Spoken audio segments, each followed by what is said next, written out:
First of all, I wanted to talk about what the bill does do and what it doesn't do. The bill does not undermine voluntary agreements in terms of water issues. Those voluntary agreements are not regulations. They are voluntary agreements that are agreed to by various parties and therefore not affected by this bill. And in fact, those agreements are not even in place yet, as they are still being negotiated. And remember, this bill is about regulations that exist today, not agreements that are going to be entered into over a period of time. This bill will not turn areas of the state into a dust bowl. If they're not a dust bowl today, nothing should change in terms of the way that their water is delivered and their water rights are enacted. This bill does not freeze science. In fact, in response to some of the concerns that were raised by Senator Feinstein and other stakeholders, the very important section that deals with water regulations was changed from shall to may, to give us, the state of California, the flexibility to decide which of those regulations we want to continue to impose, rather than the federal government taking that responsibility and that right away from us. The bill was not sprung on the legislature in the last minute or negotiated under darkness. In fact, this bill was introduced early in the session, was debated multiple times in committee. There were hours and hours of meetings with stakeholders across the state that resulted in many amendments being taken throughout the past year.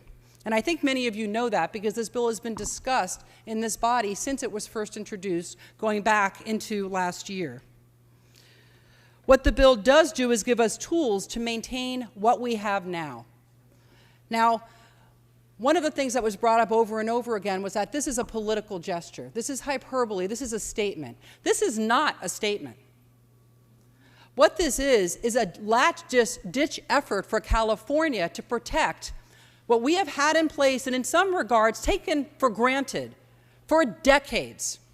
Protections that were negotiated for years on a bipartisan basis on the floor of this chamber, in the floors of Washington, D.C., been respected by administrations, Democratic and Republican, going back to the 1970s and before.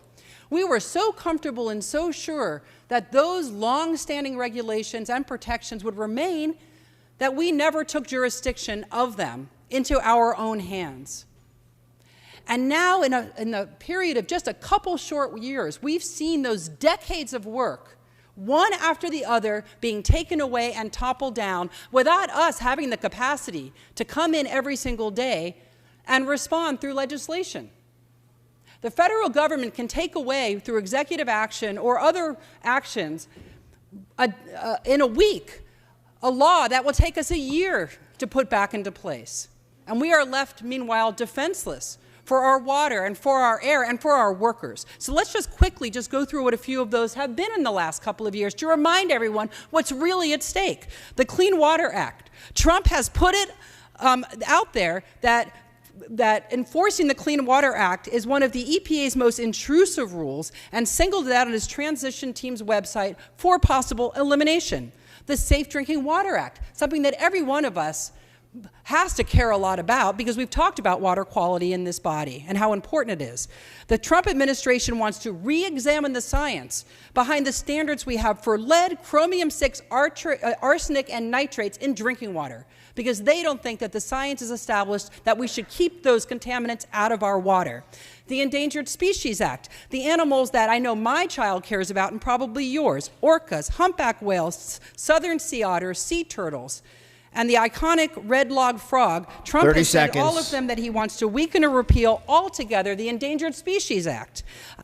Toxic air contaminants, same thing. The federal government saying that they don't want to enforce them. Fall protection, OSHA, silica inhalation, penalties for worker safety violation, all on the chopping block from this administration. And if we don't act, we are defenseless. Members, I urge and I vote on SB 1.